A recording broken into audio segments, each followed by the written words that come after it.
I've been making puzzle games for over 30 years in many different media, on paper, in magazines for books, and certainly for electronic games. So I'm really excited about iOS. It's just the perfect place for puzzles. You want short, compact, interesting experiences, perfect match. So, and how are we doing here? But first, before we get to the puzzles,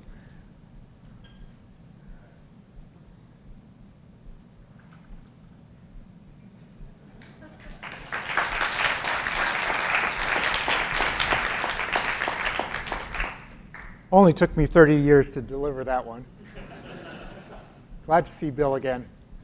Okay, so I'm going to be talking about, Jeff and I are going to be talking about puzzles and SpriteKit. So first, SpriteKit. Now, how many people are using SpriteKit? Curious about that.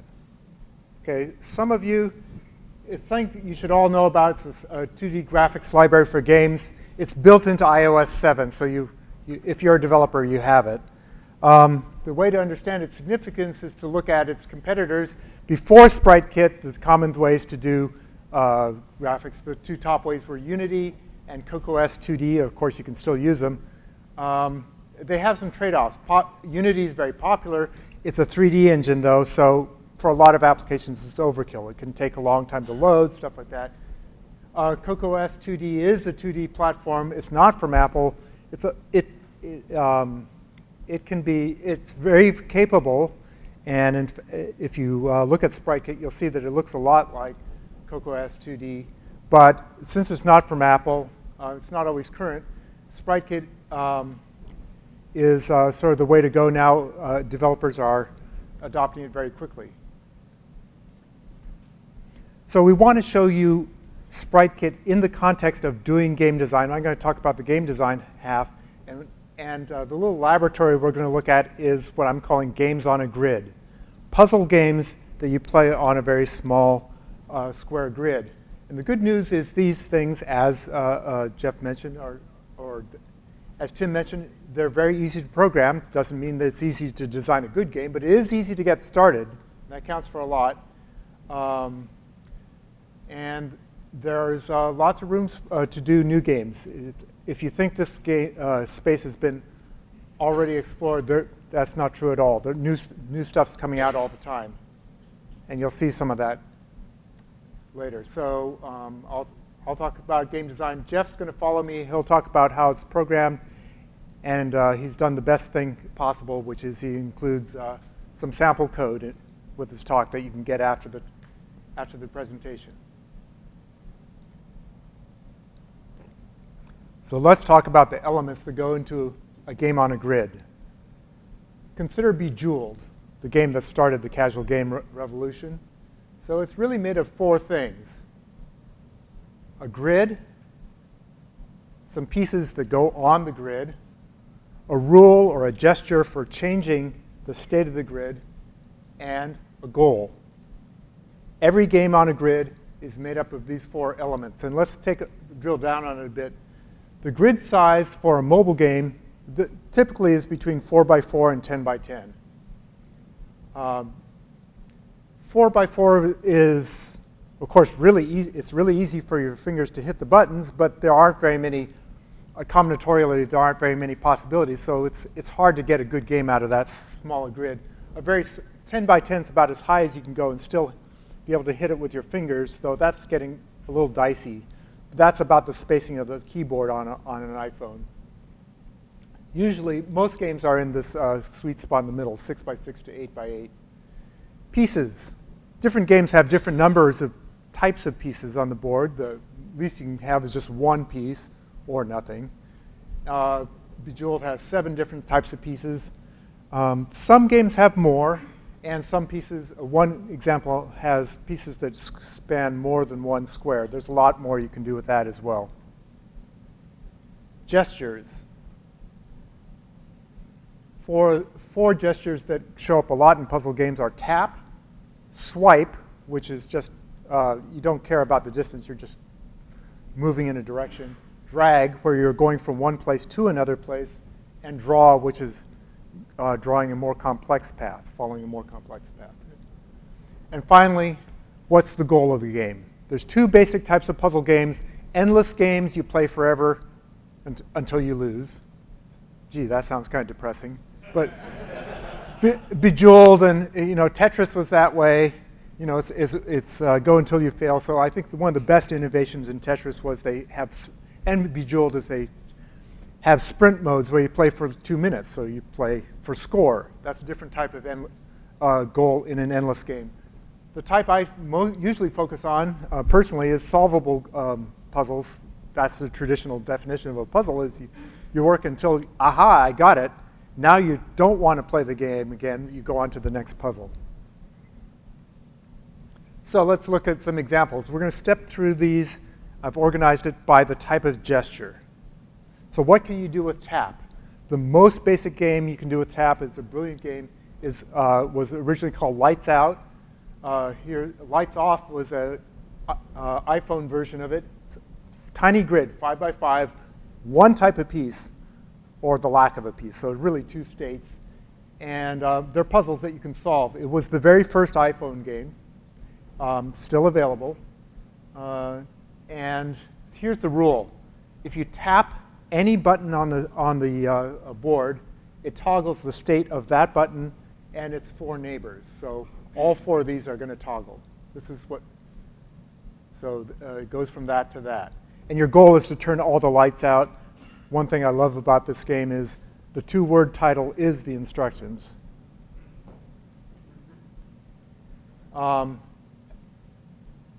Super Collapse, great casual game. Not such a big player in the mobile market now.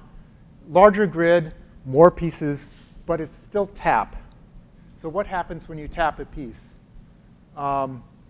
It deletes, first of all, you have to look around for a clump of at least 3 contiguous squares of the same color. If you tap any of them, it deletes all of them, and the stuff above falls down. So like if you tap this blue clump, those disappear, and the stuff above it falls down. That's the rule. It's very simple. In higher levels, there are more colors. And although this is an endless game, it also has a solvable puzzle mode. Here's some of the puzzles. I should know, because I designed these. So my challenge was make 100 puzzles based on that mechanic.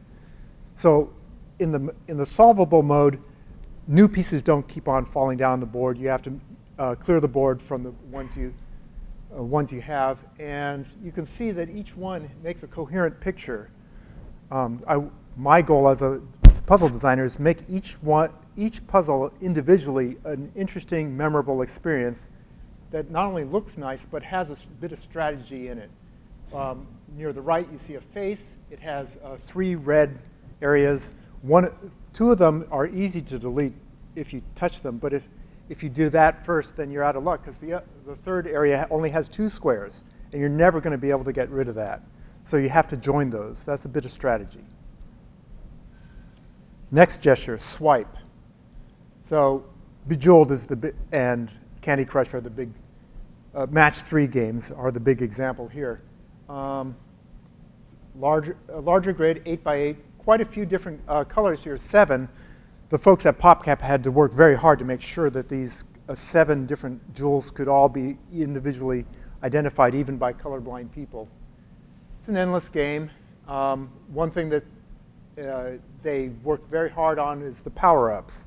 When you get 4 in a row, you get a special type of gem. When you get 5 in a row, you get an even more powerful gem. All the power-ups are earned, which makes you feel very smart, rather than being randomly thrown at you, which is what games that have a more Las Vegas feel tend to do.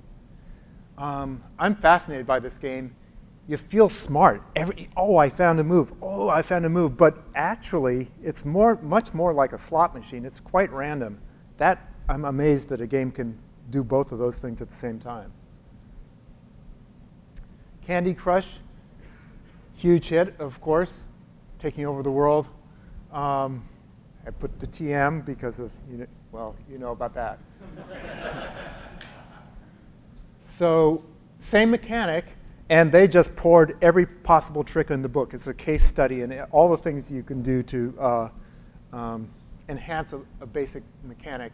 Larger grid, fewer colors, which means you're more likely to get a match. And some of the things they added, a little bit of a story. It's broken up into levels that have individual goals, and they're not all the same goals. In this particular puzzle, you're trying to get the cherries down to the bottom, not playing for a score. And the most devious and the secret to their success is the phrase "pay to win." You don't have to pay; you can keep going, but there's a lot of pressure on you to frustrate you, and then you pay to unlock the frustration. Third gesture is drag. Probably you remember this game, one of the first big hits on the iPhone. Trism, brilliant game. Here the grid is not squared, but it's roughly 8 by 8. It's just triangular grid, 6 colors, rainbow. So the move here is to put your finger on one of these triangles and slide that entire row. And there's 6 different directions you can slide because it's being a triangular grid. So here's this move. I've just made a clump of 3 triangles. Whenever you make 3, they disappear, and then other triangles will fall in depending on the direction you're holding the phone. Nice mechanic.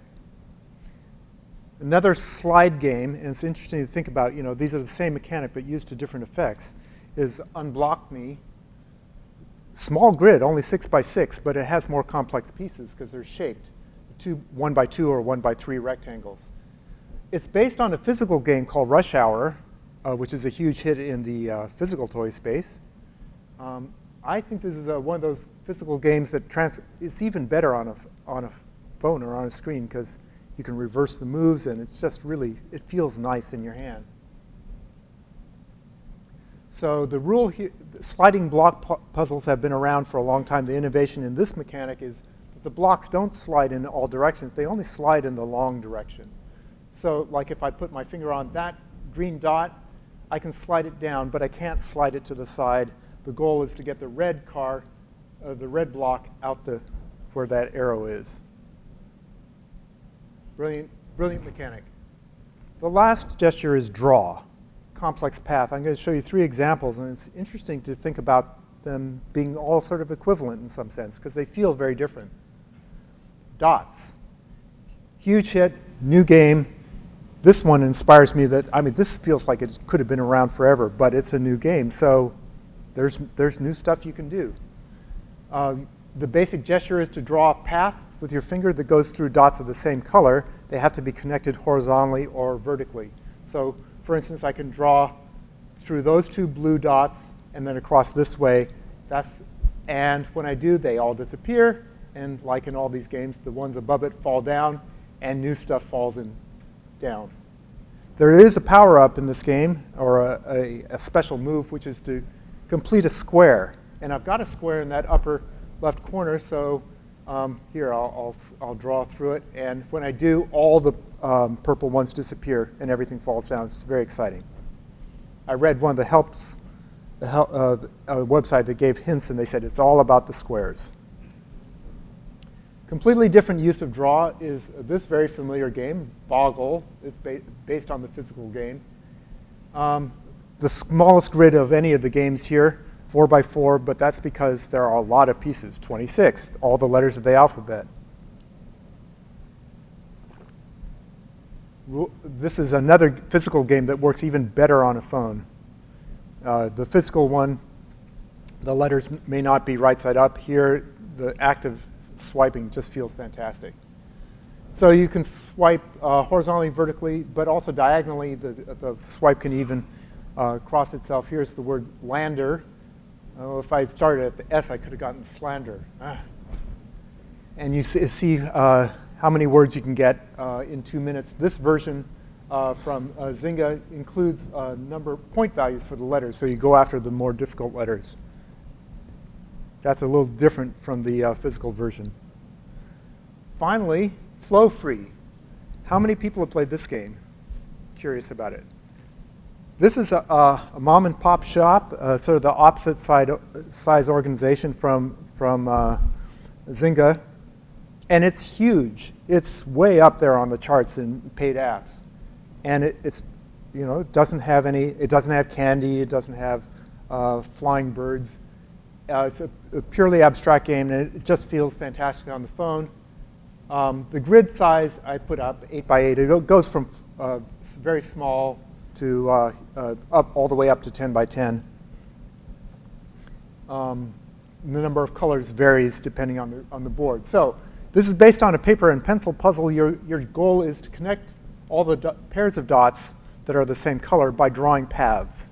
And the paths, you can only go through each square once, though you don't have to have that in the instructions. It turns out that the only solution uses each square once. And there's a bridge in there that lets you cross over yourself. So here's the solution to this one. The last move is to connect the two blue dots. Feels really nice in your hand.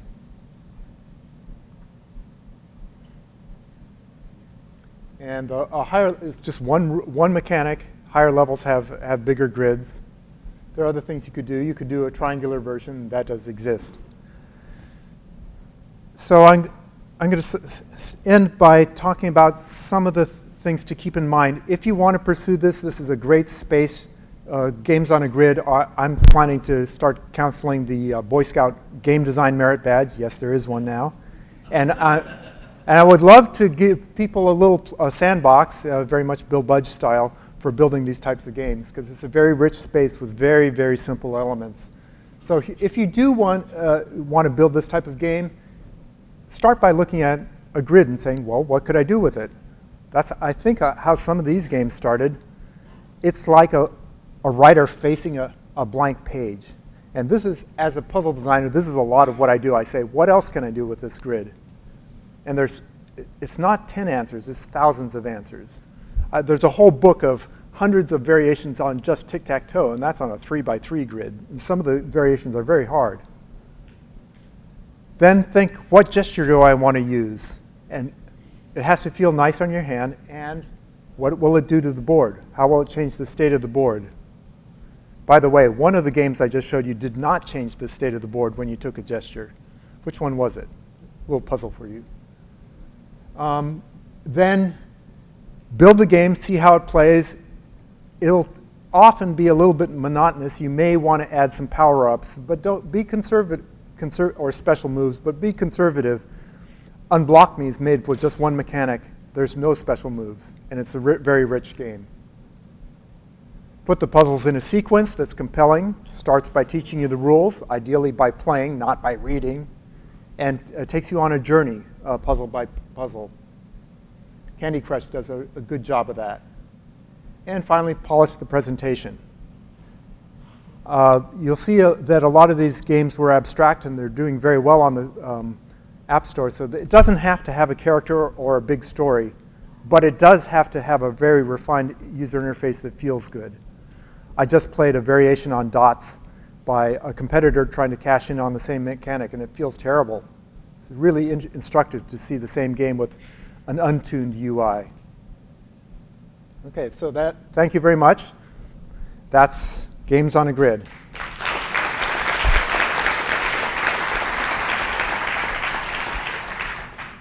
Okay, Jeff. Yeah. Okay. So put out of that. I got it. Okay. Sorry. Thank you.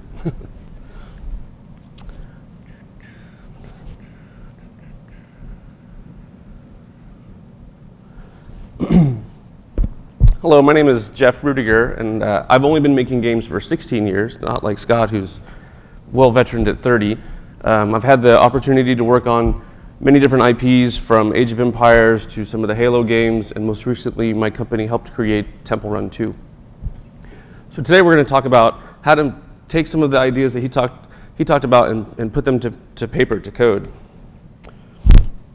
First, we're going to make a sample. We're going to create a game board, we're going to put some tiles on it, and then we're going to figure out how to touch the board, how to interact, and then eventually we'll wrap it up with showing off how to do your match 3 or your dots type game. So in our demo, this is what the sample that you'll have up on GitHub at the end of the talk. It comes in 2 apps. There's a match 3 game. It's very simple. We animate the tiles on the board, and it's hard to do this looking backwards. But it's a very simple game. All the art comes with it. The art is from a game that we made 2 or 3 years ago. It bombed incredibly, so I hope you take this art and make $1 million and buy me coffee. That'll be awesome. So there's that. Oh, I can't see the actual bottom of the thing. There's a dots example. We'll show that later. I can't actually switch apps. So what this talk is not, it's not a SpriteKit 101 talk. If you want to learn about SpriteKit and you haven't looked through the API yet, the best thing to do is go look at WWD session 502, the intro from last year's WWDC. It's a great way to have them walk you through every single class and all the basics that you need is that talk. So this talk is more of a continuation of that talk, and we're going to hit the ground running. So first, we're going to create the board.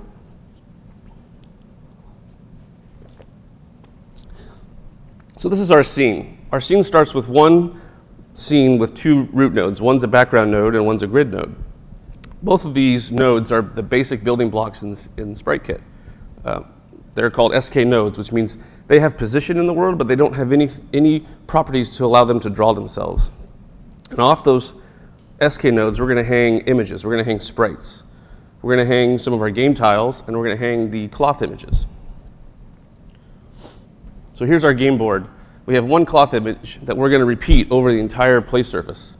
And it's highly dependent upon the type of app that you make, how many tiles you need, or how big you want to make it, or how dense you want to make this pattern. And here's the code on how to do that. You simply load the texture with an SK texture with image name from your bundle. You loop through as many background tiles as you need. You create your sprite node, and then you add it to the scene. Now here's where we step off the beaten path. Normally the defaults in SpriteKit are great, except for Z position. You really want to be super explicit when you set Z. Because if you left everything at the Z0, which is the default, when you render your game, it's going to be undetermined what gets rendered on top of the other thing. It'll be basically the order in which you added everything to the scene, which you might not really be thinking about when you add things to the scene. So if you are super explicit on when you set your Z, then you have really great control over how things get rendered. So in this example, we're going to put our tiles way far back. So negative Z in increasing is farther from the camera, and positive Z is closest to the camera. So we want our tiles to be rendered first. And then since every SK node, and SK node is the base class for all of SpriteKit, every node is a UI or NS responder. We're going to turn off interaction because when we touch the screen, we don't want to mess with our background tile. We don't want to, in this example, I don't want to grab my cloth and move it. I mean, that's a different kind of game. So now that we have a game board, we got to add some tiles to it, and we're going to do it in 2 steps. First is the programmer-only step, and the next step is to add real art. Some people might like the eye-bleeding programmer view, but I kind of prefer the real art. In our sample code, we have a method called createTileWithKey. It takes a width and height. We default our sprite node to be white, basically just have a white square.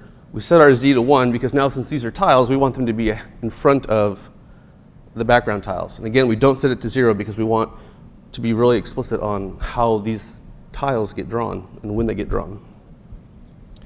And then another cool thing about SpriteKit is that every SK node has a user data property and that you can attach a mutable dictionary to. So you can add any data you want to a node.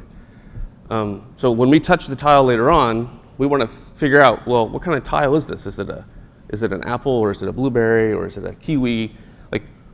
Because they have user data, we can actually store all sorts of stuff. I'm just going to store the key here as an example, but you could store point values. You can do all sorts of fun stuff.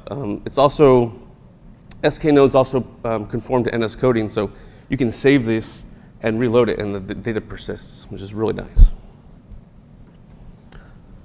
So as we're creating our tiles, we're going to make a simple tile type table. We're going to say key A is going to be an apple picture with a Z of 1 and a color of red. And the blueberry is the same kind of data. And as we loop through our 6x6 grid, we're just going to, given a key, we're going to pull out our array of information, grab the color, grab the Z, and set it. And then here's what you end up with. You end up with our beautiful, looking programmer art. Now, I was kind of surprised. After I did this, I stopped and I said, well, let's play match 3 with this. And surprisingly, 10 minutes later, 15 minutes later, I'm still playing. I was like, wait a second, I thought I needed real art, but it turns out some games you don't. Some games are fun no matter what kind of art that you put up there. But stepping a bit further, to add real art, we just add a couple lines of code. We have a method that loads a texture from either an atlas or the bundle, and then at the very bottom, we just set the tile texture, and it's that simple. SpriteKit makes it super easy to get up and going fast. So in games, it's much like any other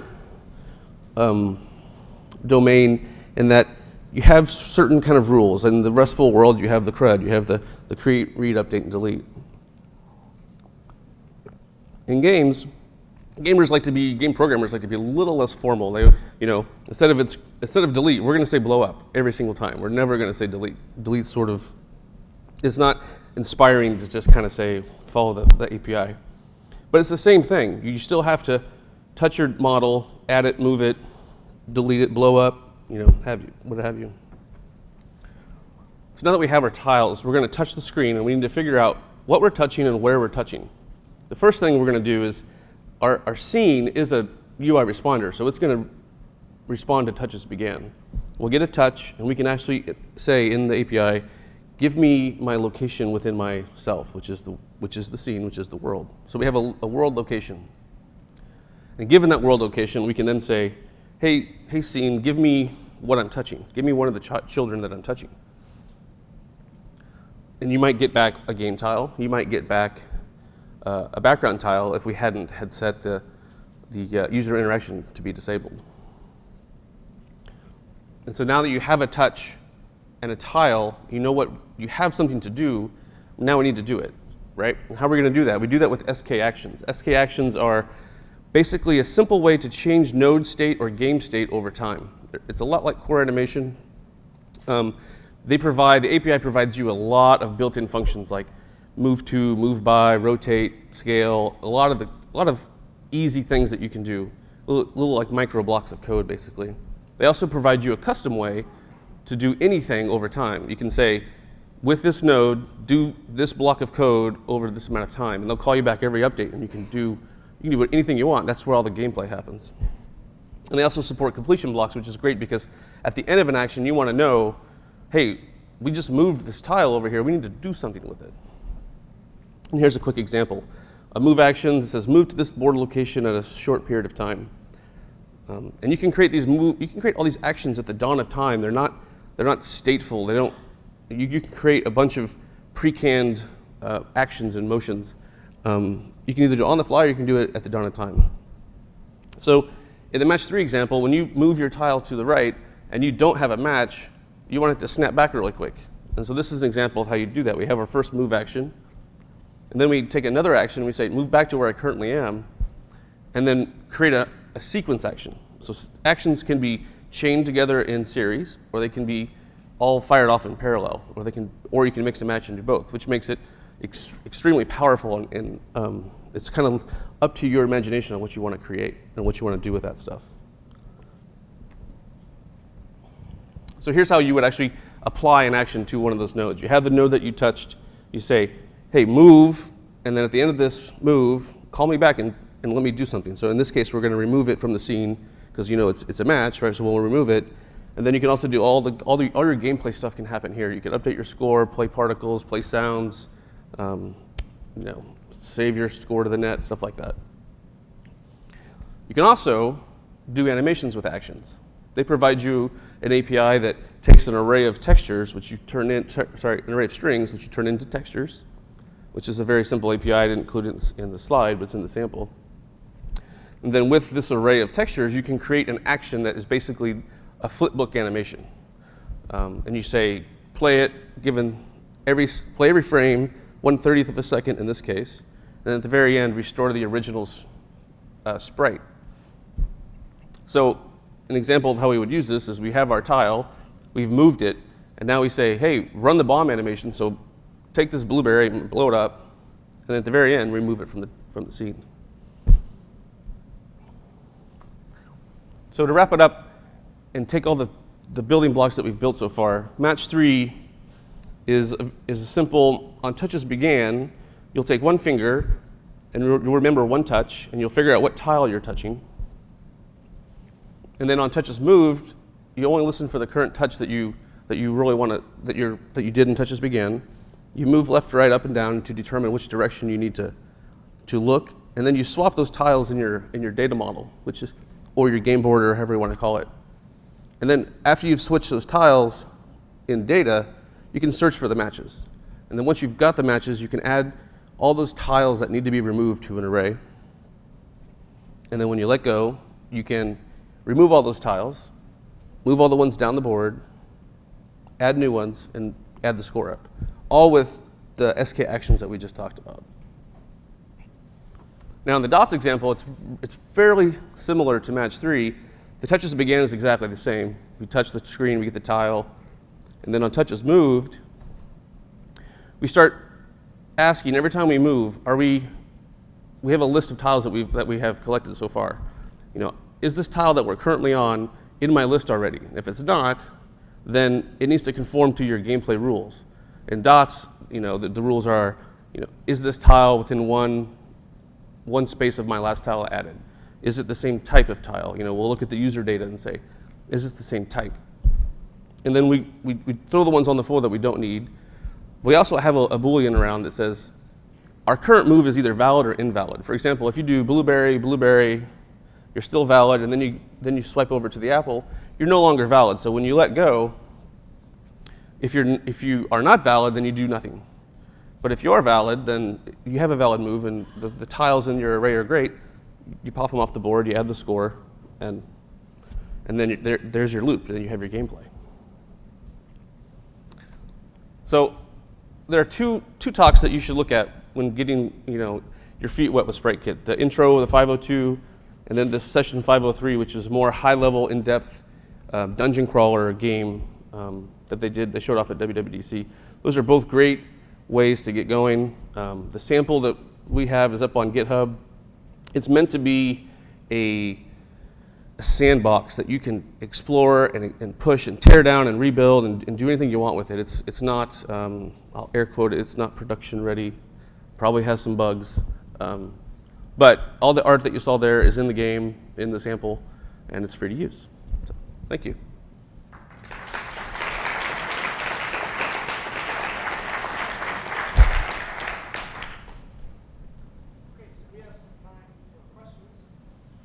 I think we still have a roving mic, and while that gets oriented, I've got a question for Scott. You mentioned that Candy Crush did some things to get people to spend money. I'd like to know what you think is the most effective trick that they played, or technique that they used to get people to spend money in the game. It's a great question. I haven't played it enough to fully answer that question. I'm curious, does anybody else have answers to that question? I'm punting on the question, but I figured that there's... What? Yes? Punting? Mike? Close the doors. Okay. Right. You have to repeat it for the video, but I think it's simply just showing what level your friends are at. You can see one in front of it. So just showing you what levels your friends are at makes you want to keep progressing. Absolutely. That's a very effective technique. That's sort of a meta thing, because there's a lot of things involved in progressing. You can buy, extra powers, or you get to levels. The one that I don't like is when you get to levels and you can't go on. What is it that they actually sell? Relief from frustration is the general category. Here's what I heard before I played it.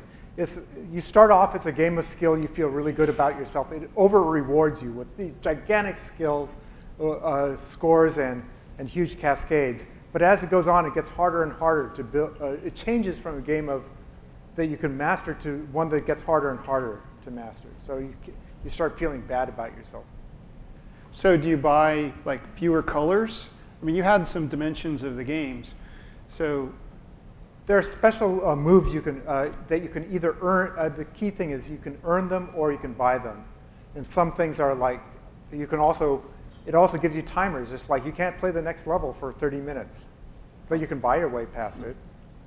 I just wanted to chime in. I read somewhere that the way successful game is basically to violate one of the 7 deadly sins. Yeah, so the way to a successful game is to violate one of the 7 deadly sins. Yes, Tim Chang talks about that.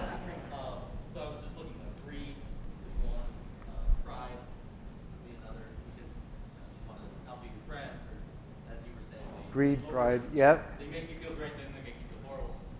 So those, it sounds like from just reading, they 3 or so. They violated three or so of those, of the deadly sins. Greed, yeah, keeping up with the Joneses. Okay. all right, we have a question here, and there's a mic right behind you, so let's get that. Just a quick comment on that as well. If I assume everybody has access to the Apple Tech Talks, in one of the game tech talks, they talked about this, how to effectively use in-app purchases, and I think Clash of Clans was the example, and maybe Candy Crush as well. So that's a reference. We want to be sure we capture everybody's remarks on the recording, so please be patient with us and let us run around with the mic. And somebody raised their hand over here.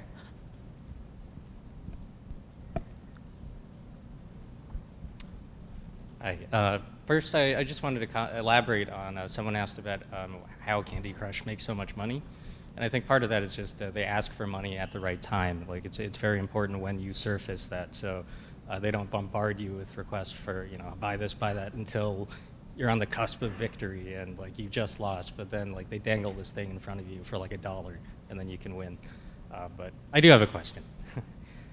So I was wondering if you saw any parallel between the development of puzzle games for mobile now and just sort of the development of puzzle games like before, on console and desktops, where you start off with something simple like Tetris, and eventually it became, there were all these games with like characters and like synchronous competitive play and stuff. Do you see any parallel between that? Is there anything we could learn from the history of that? Is that for me? Oh, just for either. I see a couple things. Go ahead. Do you have it? Okay, so you're sort of alluding to it starts simple and gets more complicated. That's sort of true whenever you go into a new territory. Mm-hmm. I certainly see, Bejeweled to Candy Crush is a huge, sort of reminds me of console games starting simple and getting these huge budgets. Candy Crush is a very difficult game to make. It's huge amounts of back-end stuff going on in tuning. There have always been casual games. The most played casual game is probably Solitaire because it was free on the Windows in Windows. So there's always been a place for that. Of course, the big thing that's changed is with the mobile devices, it's always with you, and you play it in very short stints, even more so than on a desktop machine. So that has moved more in favor of puzzle games. I've seen the world basically get more favorable to what I wanted to do 30 years ago. I'd say there are a lot of similarities with the PC and console market from 10, 20 years ago to today's mobile market. Every game strives to be this, and it's sort of cliche, but it's the easy to learn, hard to master kind of thing. And like Age of Empires was definitely like that. You could easily play, but you weren't a master. I mean, you'd find out very quickly that you weren't if you went online, right? And so, but you could play it forever and get better and better. Puzzle games are largely the same. You want to stay really easy. Words to Friends is a good example. It's very simple. You can play if you know some basic English, but it's harder. There's a lot more nuance. The better players that you play against. So it's largely the same. The only difference is budgets currently and manpower that makes these games. Yeah, that reminds me more of console games really than anything.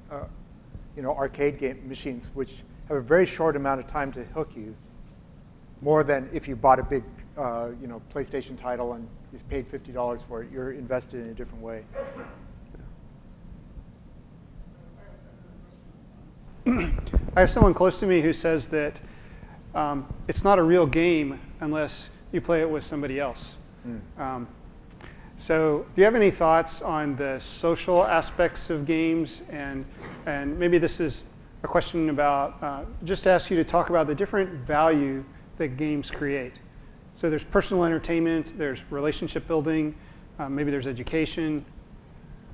Sure, there are several basic motivations for why people play. PopCap's number one reason, they survey their players, and the number one reason they play is relaxation or escape. By far, a lot of doctors recommend that you play some of these games to sort of calm yourself down. There's challenge, there's being with friends. The With Friends franchise certainly emphasizes that. Yeah, it's an anomaly in the history of games that we've have all these things called games that are single-player experiences. Social games are very lightly social for the most part, because that just works better. If it's a synchronized game, fewer people are going to play. One of my favorite, so puzzles get the same rap that you're talking about, which is it's a single. That's not a game because you're playing it by yourself. I have a friend who's a puzzle designer. He said, well, it is multiplayer, but you're playing against the person who created the puzzle. And certainly if you've played a well-crafted puzzle, it feels like that. You're kind of playing against the mind of the person who made it. Except it's an asymmetrical game in which one player has all the advantage. They have all the time in the world. They've concealed facts from you, but they've constructed a game where you're expected to win. So that's a way of looking at, kind of a roundabout way of looking at puzzles as a social experience. But the bottom line is people play for different reasons.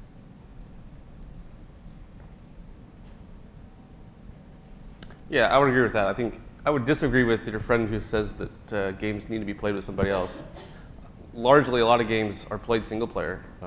I've seen a lot of mobile games out there that are largely successful because they're single player. Then they add multiplayer, and then it sort of fails. The aspect of you're playing the designer is very true. As a designer, when you're making your levels, you constantly think about, okay, how am I going to defeat the player, or how am I going to keep the player engaged during this event or puzzle, and how do I make it fun for them, even though they might have just Googled the answer, right? So it's a very one-on-one experience, but it's as you're designing, you feel like you're playing this virtual player that you have, your audience. It's social in that respect, so to speak.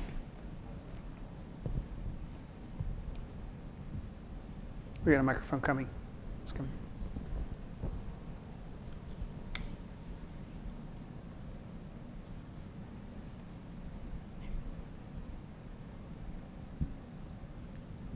Hi. I always had one kind of hard decision to make when I'm making a game. Is that if I know that the player is going to reach this level and then it's going to be difficult, they cannot go forward, they might abandon the game. Right. So is there something that, some tricks that you know that could keep them trying even though it's so difficult? Push notification? I'm just kidding. So you have to, if you feel like you're making that level in the first place that's hard, or they might just quit, then maybe you should rethink that level entirely, right? But if you're really dead set on having that level in there, then a good way to help them along is put in some code that recognizes when they're not doing so well, and then you can pop up a help message or anything to help them along, give them a hint. Would you like a hint? Hold their hand basically a little bit if you truly want to go through with a harder level like that, right? That is definitely one of the primary issues in level design in general, but especially in puzzle games because they have such a binary idea of you solved it or not. One of the, I think, the most brilliant innovations is the star system. It's in Angry Birds or in Cut the Rope, where there's levels of completing it. Because to talk about the psychology of why people play, if you're playing for completion, you really don't care about the high score. You just kind of want to move forward. And if you're playing for a high score, then you have the option of playing for all 3 stars. That's a way of balancing that. The way I did it in my very first game yeah, the puzzles were in an order, but you could play them in any order. There were no locks. But every single game I work on, we always have to wrestle with that issue, and there's no single best way to do it. Okay, we got a question right here. Go ahead, Aaron. I've used metrics tracking in regular mobile apps to see where users are tapping on, if they're not going to a certain screen.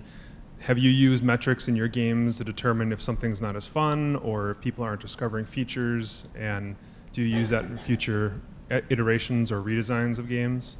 Yeah, so we use metrics a lot in the development of games. So I'll put in, if we're pre-release, I'll put in Flurry or whatever, and I'll put down breadcrumbs to figure out where my testers, how far they've gotten, have they even seen the content that I just put in,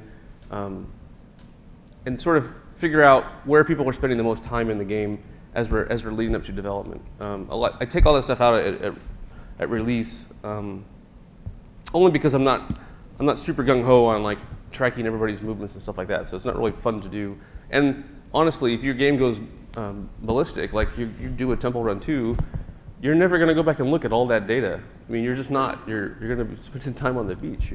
So well, there's no time to go look at the data. So that's the we'd like to do it in pre-release to tune. But that's also saying that we're going to put a lot of effort and time into looking at the data and using that to inform some game design and see what's fun or not fun. But yeah, we definitely do it to a certain extent before.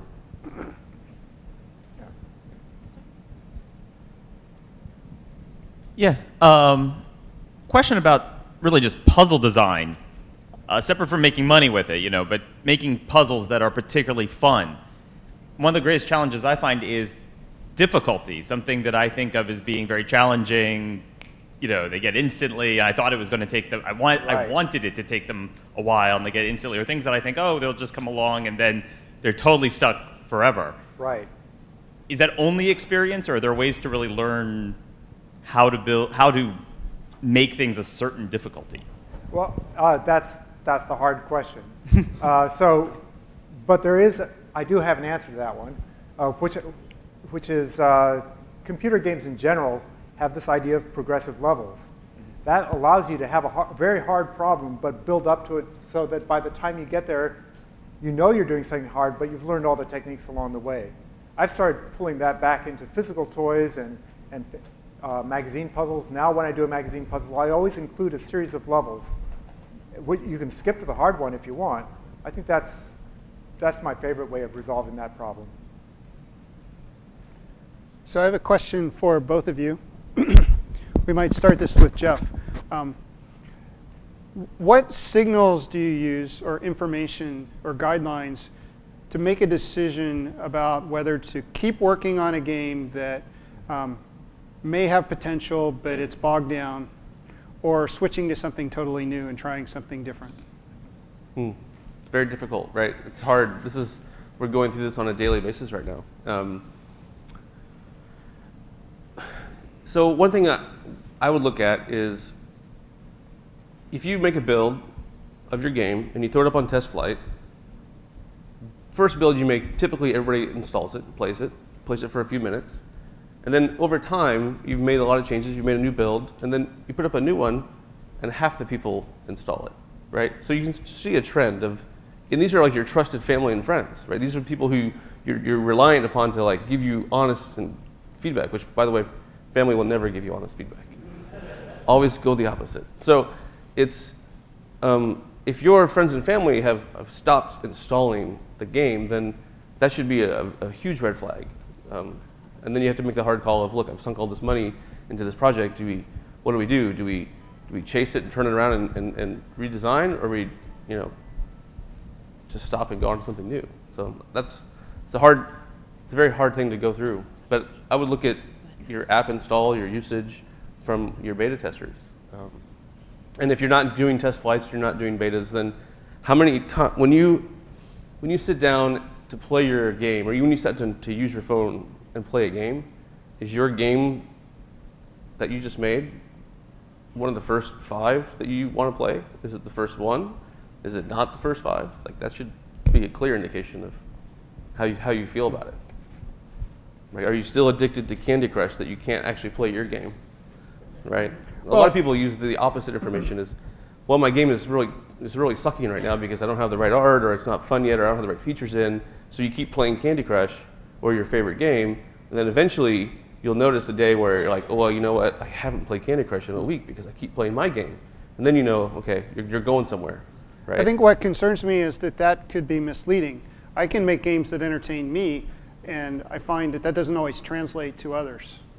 It's true, right? So you have to make a choice of, if you're going to make a game, are you making a game that you like to play, or are you trying to hit some market research report that says, look, I see Candy and I see Match 3, and so now I'm going to make Candy Smush, and it's going to be awesome, right? So, but from personal enjoyment, if you're going to spend hours and hours and hours inside, programming and not being social, you might as well make stuff you're going to like to play.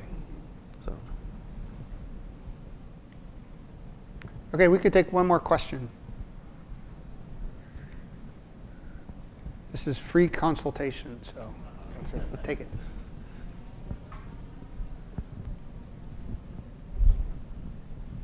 So for analytics, user analytics, what tools did you use? You mentioned Flurry. Did you use any other tools for user analytics? Flurry just seems to be good because you can send up key values, and that's all you kind of really need. Their website is fairly decent on cataloging data and figuring out the trends and stuff like that. I tried to use Google Analytics once. It was too complicated. So it was like we collected a bunch of data, and then because it was too complicated to figure out what was going on, I was just like, well, that's done. Moving on. Thanks. Okay, thank you.